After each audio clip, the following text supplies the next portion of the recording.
Hello, everybody. Welcome back to the Recruiting Workshop for Women live cast event. My name is Sonia Stringer. I'm your host today, and we're broadcasting to you live from San Diego, California, with an incredibly enthusiastic studio audience. Say hello, everybody.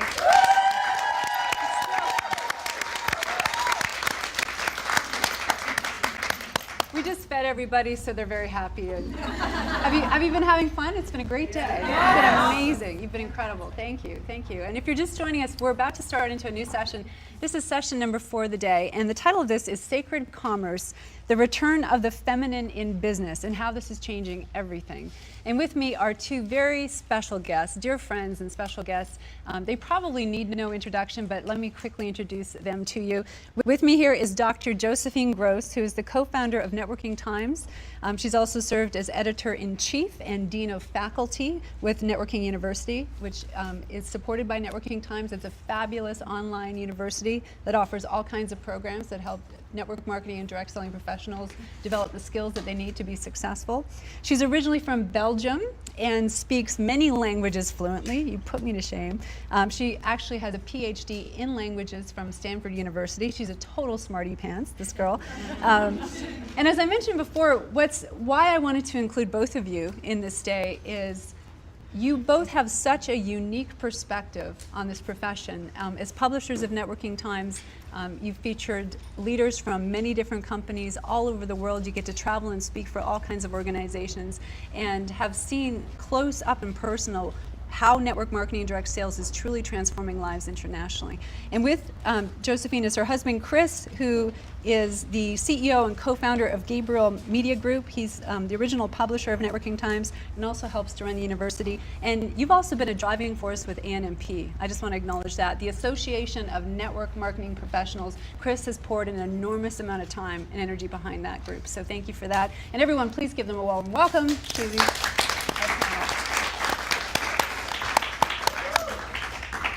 And I want to mention 2 things.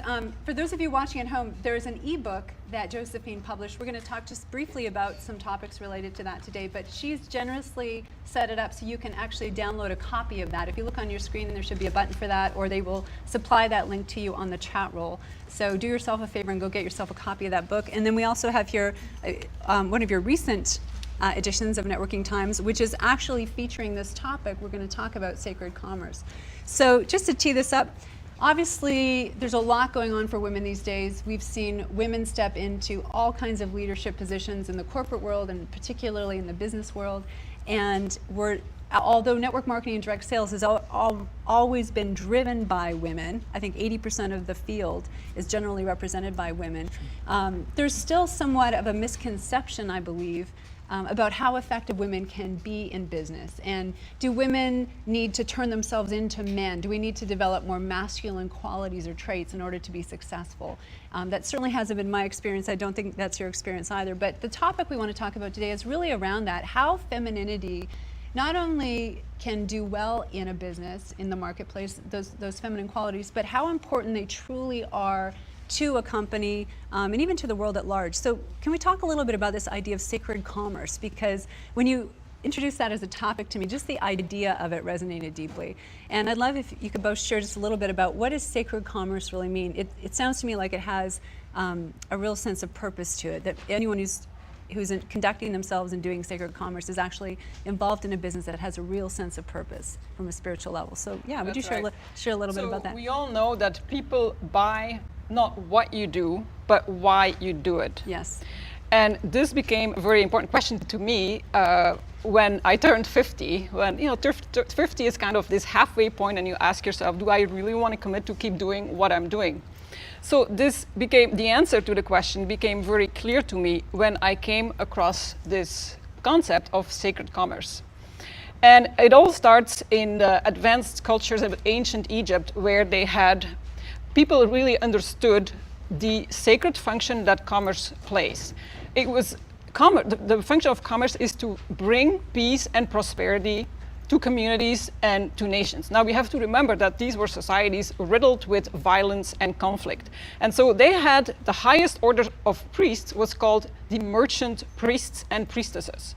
And it was their job to raise the energy in the marketplace through their through their vibration, through their resonance. So they really understood about the law of vibration, the law of resonance, and they were very highly skilled in what they call emotional alchemy.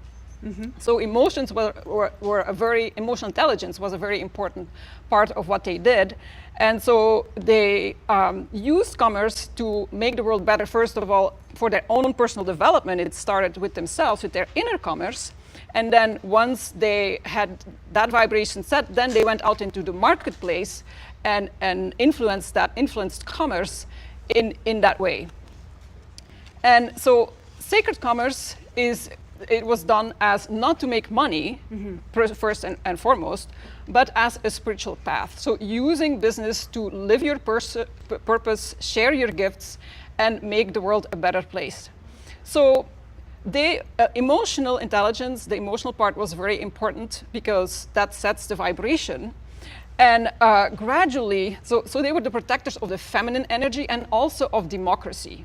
Because the feminine has a very strong awareness of our interconnectedness. So the merchant priests and priestesses wanted peace and prosperity for everybody. Now that emotional, the way they understood emotional alchemy, that became a threat under certain rulers who wanted to control the masses.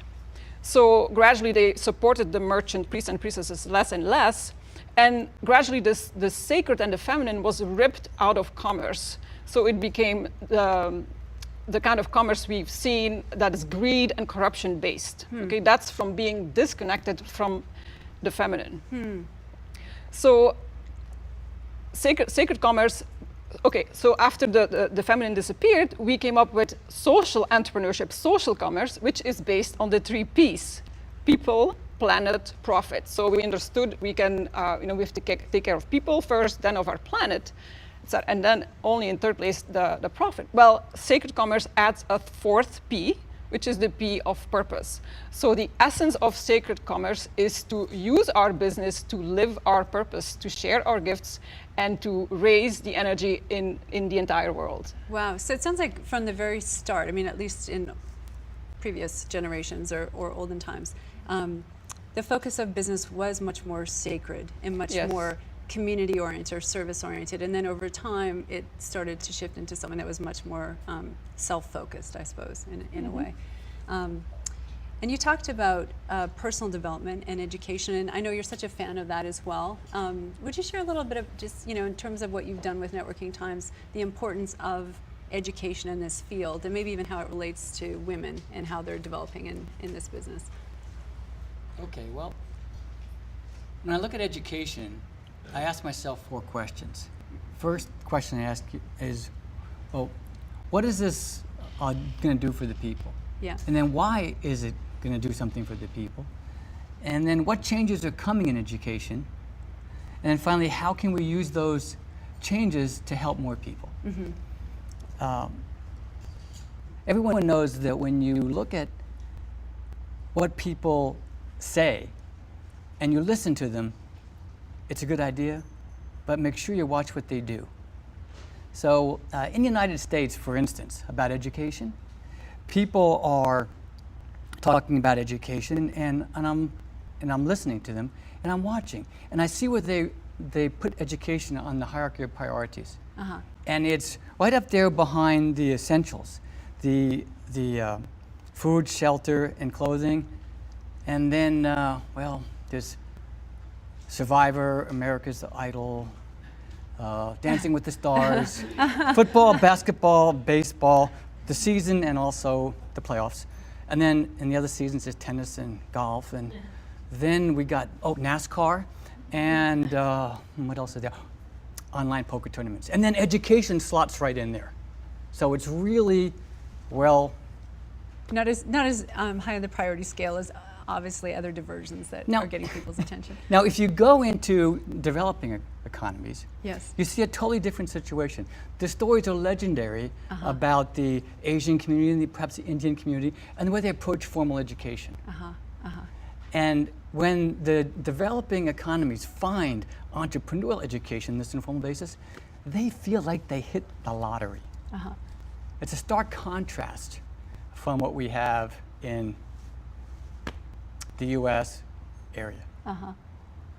So, in terms of what you've both witnessed, because you've been around for a while in terms of this profession, you've spoken at all kinds of conferences and have attended conferences, I know also, and witnessed what's been going on. You know, in terms of the role that women are playing in this profession, I mean, it sounds like women have always had some more sacred role in business from the very beginning, and now in this profession, you see it amplified even more. Like, what do you see women have to contribute to this profession at large, that maybe even the men can be learning from to some degree? Because I think this is one of those rare places where women can show up and be very authentic, and there's a lot of the feminine qualities that we embody that can work really well in a business like this. I know you've talked a little bit about emotional intelligence before. So yeah, what do you believe women have to contribute to this profession that we should really be aware of and that we could even be amplifying in some way, particularly around like emotional intelligence? Yes, so business, like we said, the feminine, the sacred was ripped out of business, and that became a situation that is completely unsustainable. And the women, we bring back the emotional element because we're, let's face it, we're more emotional creatures. Our emotional awareness is higher. It's just the way we are wired. Yes. Now, why is that important? Our emotions provide a very important guidance system. When you feel good, it means that you are in alignment with your authentic essence, with your source, whatever you want to call it. And if you feel bad, it means you are not so aligned. And so if you go on ignoring your emotions, you can easily lose track of who you are and where you're going. So to be on purpose, you really have to be in touch with your emotions and listen to them. If you have a negative emotion, it means something needs to change. It's a message that you have to heed. So women being the more emotional gender, we bring that's just part of who we are, and it works out well because we know today business is based on relationship. We're all about social commerce. We buy from people that we know, like, and trust. So every conversation here has indicated that to be in tune with what the other person is wanting and needing is really, really important. And as women, we are gifted to pick up on that. We pick up on people's emotional needs even though they are not expressing them. So that it can be our greatest asset. Now, another aspect of that is that we really need to learn to manage our emotions, because since we're more sensitive, when we face rejection or doubt, it can much more easily crush us than men are affected very, very different from it. So if we can learn, so emotional intelligence is understanding your own emotions and other people's emotions and using that awareness to manage your behavior and your relationships. And if you can do that, it can be a huge asset in business. Because I think that's what's so unique about this profession and this opportunity. It's one of the few places, not only can you show up and be a woman, but you're encouraged to, and you'll likely be even more successful if you embody your own feminine qualities and are willing to utilize those in your business. For example, being empathetic, being compassionate, being nurturing with your team, being emotional, being sincere and real with people. The corporate world obviously doesn't make much room for that, and obviously any of you that have spent time in the corporate world know that you generally have to check your femininity at the door and really embody masculine qualities in order to be successful and in order to succeed and survive in that kind of environment where, you know, that's what I love about this business is it's not only a place that women are naturally drawn to, but it's a place that really can honor the femininity and those qualities that women have and that they're essential really in terms of being successful. And I believe, you and I have talked about this before, Chris, it's such an interesting opportunity for men as well in this profession to I don't know, I'm sure men have feminine qualities too, but to be able to really develop those or not feel shy about using those in their business as well. Embracing and developing. Yeah, what have you seen in that regard in terms of like how can men also show up in this business in a way that's both very masculine, they can honor who they are, but also be willing to adopt those feminine qualities? Or it sounds like they're learning, certainly. They're getting the chance to learn how to be compassionate, authentic, vulnerable. Yeah, I think it happens in tandem. Yeah. Because the good thing about people is that we're set up to respond in a certain way, pretty much automatically. Our goal is to create a higher quality of life and to serve to that effect. That's kind of our purpose. And we do this for ourselves, we do it for our kids, and we do it for future generations. And it's been going on for hundreds, if not thousands of years. And in the process of doing this, there's a filter that we apply. And it works for the brutes as well as the intuitives. And so those of us who haven't developed the intuitive side, like the guys, some of us think, we have a very simple thing. It's you gravitate toward things that feel good and are beneficial, and you kind of steer away from things that don't feel so good, maybe hurt, and are detrimental. And that brutish kind of approach, attraction to pain and avoidance, attraction to pleasure and avoidance to pain, right, is what drives us. Well, the women happen to have that intuitive, emotional efficiency, I would say, and they're attuned to it. And when the guys work with the women in the network marketing field, they start to see and they can start to understand how that works if they're open to it. And so that's why I say it's in tandem, because we are people first, and we have gender because we have biology. Right. And if we're males, we behave one way because society requires these things. And if you're female, you behave another way because the biology requires this. And then eventually, as you age, the biological requirements start to change and you become more similar. And oddly, even the hormones become more similar, the hormone levels. And you become more just people again. Isn't it fascinating, though? If you look at our history, it seems like gender roles were so clearly defined for so many centuries. Men had a very specific role. It was generally hunting, really, taking care of the family. Women were probably more on the gathering side, right? Women were more communal, men were more solo. Protectors, yeah. And it was very clearly defined for so many centuries. And then in the last decades, even the last decade, men and women are developing and evolving in such interesting ways. And one of the things I love about this profession, to me, is it seems like this business gives men and women the opportunity to evolve and develop both those sides of themselves. For women who want to go big and build an enormous team, and really go for it and drive, you've got that opportunity to do that and develop those masculine qualities and express that in a way that will come back to you financially, for sure. And there's also an enormous amount of room for women to just be very nurturing and to connect with people and be authentic. And I know from the leaders that you've interviewed, you've probably have you seen that? I'm assuming that men and women are having the opportunity to develop both those sides of themselves, and that really is a requirement, I would say, to be successful in these companies. Yeah, is there any? Sometimes I get the question, is there a difference that you notice between male and female leaders? And when I think of the really advanced big leaders, there is not that much difference, because they both have learned to integrate the feminine and the masculine qualities. It's really quite amazing. That's really interesting. Yeah. And for men who've been probably more hard-hitting, it's a chance for them to learn how to be more nurturing, more patient, more compassionate, more authentic. It's awfully painful when you're repelling women from your organization. Yeah. Because they're the best at what they do in networking. So you want to say, wait a second here, something's not quite right. Exactly. And you pay attention, and that's how the men who need a coarser kind of a gradient get the message. So one thing I've witnessed that I do believe drives this profession is passion and purpose and emotion. I think you would agree. Any of you who have ever been to your company events knows that when people really get this in their heart, oh my goodness, like the level of commitment that comes out of people, and just what an organization can create together is magnificent. And so emotion to me is like the driving force behind this entire profession. And that's what I believe is so special about women. We embody that, we bring that to this profession in spades. Not that men aren't emotional too, but women, I think we so hold that space. But with that too comes a sensitivity that you mentioned.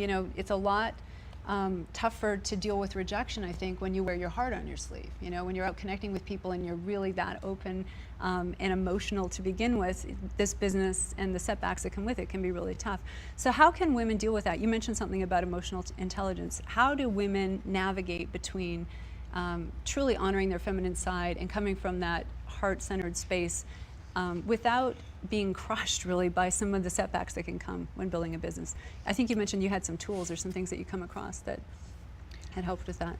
Yes, the good news about emotions is that we're always in control of our emotional state if we learn a couple of tools. Because emotion is energy in motion, and everything is energy in a certain rate of vibration.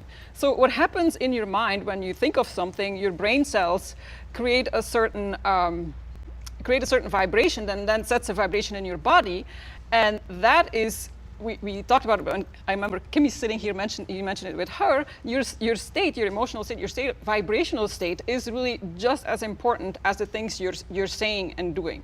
So, and Bob Proctor, our publisher, says, there is nothing in the universe that you can't get by, if you get in harmony with it. So you can get anything that you get in vibrational harmony with. So knowing that, it's really important that we learn to manage our emotional state. And you asked me, Sonia, to prepare some tools for that. And I started once on the afternoon, I wrote down some tips, and that's how I came up with the ebook, because I sat down and remembered all the things that I've learned from different teachers that we can do to really shift our emotional state to an emotion that will attract what it is that we want. And one example, I think we have a slide for it, comes from... Can we bring up that slide, Randy, just so we have it handy? It comes from Sacred Commerce, which is, it's a book, it's a body of work, it's a course. You can read all about it in the November-December issue of Networking Times. So maybe we can do it together. It's called Adding a Drop of Joy. So close your eyes and picture a situation or a person that makes you angry, okay? So when you call up an image to your, an experience like that to your mind, in your brain, biochemicals are being released and electromagnetic energy is being set that creates attraction. Now the beauty is that you don't have to let this emotion happen to you. You can play with it, change it, add to it, so that it produces the result for you that you want. So we're going to this state of anger, we're going to add a drop of joy by thinking of a joyful experience or event, or recalling a memory of something joyful. So now different chemicals are being created in your brain, and so we're going to let these course through our body and settle into our body, and you'll feel, from feeling more tense with the anger, you feel a little bit more spacious, and your body relaxes a little bit more. So now suddenly the emotion of anger shifts to courage, and courage is the desire and the ability to change things that aren't quite right. So it feels a little bit better. We're going to take it one step further. So again, recall a joyful event and feel that settle into your body. And now the emotion of courage changes to passion. And passion is what fuels our actions to make change in the world and make things the way we envision them. So that is the quick technique of adding a drop of joy, using the energy of your anger to a productive purpose. It's so brilliant. I mean, sometimes these techniques sound so simple, but I know from using them and being around people who've used them over the years that something that simple, you know, if you're having one of those days where you've called 10 people and everyone's told you no, or you just got back from meeting with someone and, you know, you really thought they were going to be your next big leader, you know, and they just weren't even interested in your business opportunity. I mean, wouldn't you agree? For men and women to be able to manage their emotional state is key in this business. And even if it's something as simple as that, if you can stop and just visualize something that's more uplifting, or breathe differently, or take a break and go walk around the block, or do whatever you have to do to change your emotional state, and then come back and take another action. In my experience, that is the difference between what makes someone successful in this profession and what doesn't. Would you agree? Yeah. You all know what to do. You all have access to the same opportunities, right? And I think you would agree when you look at the people that are the top leaders in your company, you know, generally they're not always the most talented, but they are the people that have been the most persistent, and in whatever way, whether it was something they were conscious of or not, they learned how to manage their emotions, and they learned how to work through rejection and challenges. So thank you for sharing that, because as simple as that is, I know that can be a profound tool for people if they were actually going to use it. Yeah. You mentioned too the power of compliments. Yes, do you mind sharing that? That's yeah, a really powerful another thing. one. In a conversation, when someone is complaining to you and you feel the energy is dropping, the quickest way you can raise the vibration in a conversation is to give the person a sincere compliment on what they're doing well, and be real specific. I love how you are such a wonderful mother, and you really have, you know, whatever it is, right? So you compliment that person, and you will see that person energy shifts right away. So that works in any conversation. And of course, since it works with others, it also works for yourself. When you're not feeling so good, Yeah. compliment yourself on something that you're really good at and that you're doing really well. Yeah, that again, I don't know if any of you have ever tried that. I used to do that. I didn't really know I was doing it, but I remember having, a crappy morning.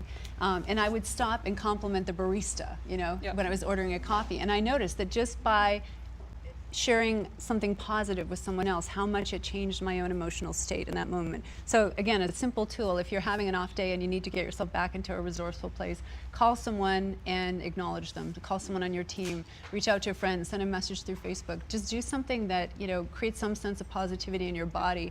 And then it's amazing really how quickly when you just move into that space, suddenly you're more resourceful, you're more willing to pick up the phone, things just start to change in a whole And new you can direction. take control in the conversation. You change Yeah. the whole, the whole feeling of the conversation. So Yes. complimenting, thanking. Yes. Make sure that you're enjoying what you're doing. That is a really important one. In my ebook, it's number one, and it's a teacher that taught me that a long time ago. Cultivate an awareness of, am I enjoying what I'm doing? And as soon as you train yourself to become aware when you're no longer enjoying what you're doing, because if you're not enjoying yourself, you probably shouldn't be doing it before you fix that or you take care of that. And sometimes it can be by changing something in the environment. Maybe you need a snack, maybe you need a drink of water, you need to step outside or take a break or something.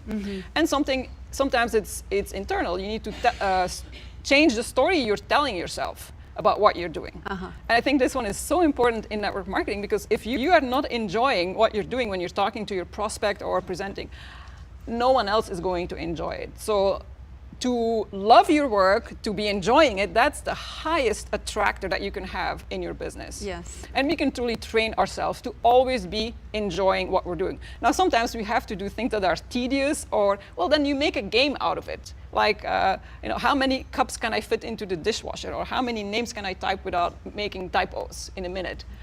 So if you reposition and reframe things, there's always an aspect that you can enjoy. Yes. And so being in a state of enjoyment is the most important thing to attract people. It is so key. Some of you know, years ago, I used to work with Tony Robbins. Yes. And if you've ever been to his programs or read his books, he's such a great example of the power of questions. He used to talk about that a lot. And that was a question I remember learning from him that changed my life. Because obviously, for all of you here, building your business at times, I know it's hard to believe this, but at times it's not fun. It's challenging, right? And the question that he used to ask that I picked up from him is, how can I do what's necessary to get this job done and enjoy the process? And just that simple shift in that question, it will help you come up with a way to do it. If you have to empty the dishwasher, whatever it is, make cold calls, get out and network. There's going to be times in your business, obviously, where you're required to take actions that are challenging. But simply by asking that question, how can I do what's necessary and enjoy the process? You'd be amazed at how creative your mind will become and some of the solutions you can come up with. For me, sometimes it was as silly as, to turn on music while I'm doing something, or, take a break and go have a quick coffee with a friend and then come back and do the work. Whatever it takes to get yourself in that resourceful place. But I love really the essence of what you're sharing that I think is important is emotions are so powerful, and if we can learn to harness them effectively, they can really be our allies in producing great results versus working against us. And that's particularly true for women, I would imagine. And it's not only about learning how to work with our negative emotions, it's also about dwelling and really being aware of our positive emotions. Like, realize when you are enjoying what you're doing in the moment. I'm really enjoying talking to this person and getting to know this person, and have a sense of gratitude for that. That's equally important. Sure. So what about in terms of teams? Because I know the two of you have seen you've interviewed so many top leaders through the magazine, and have heard firsthand different ways that they've supported their teams or grown their teams. So how does emotion play out in terms of working with a team? How do leaders harness the power of emotion and really help their teams tap into that? Well, as leaders, you want to be very connected to people's why, which is always emotional. Because really, we live in an emotional universe, and everything we do because we hope it will make us feel a certain way. I mean, when you think about it, it's really the case for everything. So being connected to that why, and make that why really personal for everybody. So asking the questions, so that's a really important part. And talking about purpose. What is our purpose? That's why a lot of network marketing leaders and teams are plugged into a philanthropy, because it's a common purpose that we all can get behind. It unites us, and purpose is a little, we want it to be about bigger than who we are. It's about service, servant leadership. So purpose, our why, and also teaching in the way you approach people. Tell them why you do what you do, instead of first what it is that you do. Because we're really looking in our business for people who believe what we believe, and then they will buy what we have. That's really key. People buy what you do. I'm sorry. They don't buy what you do, They but buy why why you you do do it. it. So Yes. you're really looking for people who believe what you believe, and Right. then they will be much more loyal in buying what you have. Sure, that makes sense. How about for you, Chris, in terms of this business at large? Like, how have you seen leaders cultivate that passion within their teams, or how did they, especially over the long term? I think it's easy to get people to a meeting and get everybody excited for the short term, but is there anything in particular you've seen leaders stand for or do that really helps them keep their teams engaged and passionate and emotional over the long term? Maybe it is just having a bigger sense of purpose or a bigger drive. I think that more recently there was two leaders that got together, and they decided that they wanted to make a contribution from the very beginning. And so they got the whole team involved in doing things in the community and making some project, a park better for children or things of that nature. And everybody rolled up their sleeves. They got buckets of paint and rakes and things like that, and they got out there and they fixed things. And when you talk to the people in their team, they all have a sense of, I'm really making a contribution beyond just making a living. So that's probably on top of what Josephine says, understanding individually how to motivate people, understanding their whys, and helping them understand what they wanted to do when they first got started. Well, it's almost no accident that that's occurring. Would you agree? I mean, I think the people that are drawn into this profession are naturally philanthropic. Yes. They love this business model because it's such a win-win business. They can certainly benefit personally, but at the same time help so many other people. So it seems like that it's almost not an accident that so many companies or leaders are finding ways to make this business about something much bigger than themselves as well. To agree with you, I think it's just part of who we are as people. And you almost have to repress that to just be so narrowly focused on taking advantage of the situation and profiting to the detriment of somebody else. Sure. If you tie into who you really are and you recognize that we're all connected, you can't help but want to give other people who aren't as fortunate as you in this particular moment in time a hand. Sure. Well, it just ties in so perfectly to this whole theme of sacred commerce. To me, it's like this profession, I mean, I'm talking to the choir because I know you've been around this even longer than I have, but just to see how much this profession has evolved and how it truly is becoming such a driving force for transformation for people and for supporting noble causes like that and philanthropy in general. I mean, to me, this is like the profession that is representing sacred commerce in the most pure way. And it's going to be so exciting to see where that goes in the next 10, 20, 30 years. So that's what this article is all about, how network marketing, the author of Sacred Commerce he has been in network marketing. There's a link to it in the article. And it's the result of bringing the feminine back into business. That changes everything, because if you're no longer disconnected from your emotions and from your interconnectedness with other people, your choices are very different, your values are different. So the way you're doing things is going to be very different. So in the long term, this is going to change the whole landscape of the whole paradigm of doing business for the future. Yes, and how many people, I think there's 65 million perhaps worldwide that are involved in network marketing, is that accurate? 100 million. 100 million, Yes. 100 million. 99.8. I have to know what involved means. Well, those are the numbers for the DSA. Yes. For the DSA, wow. So it's a lot of people. At least 100 million people worldwide Touched by network are marketing, touched by network marketing in some way. I mean, talk about a force for good in the world, right? Not just in terms of people personally, but in terms of bigger causes. She was sharing with me something earlier, either yesterday or today, about a realization that she had in working with this topic. It had to do with an analogy that explained how business and society works together. It's about the sacred function of commerce. I see commerce as, transpose to the metaphor of the body with the cells, we often say humanity is like a big body with different cells. That's why we have to take care of each other. And if you harm one cell, it harms. It's a great metaphor.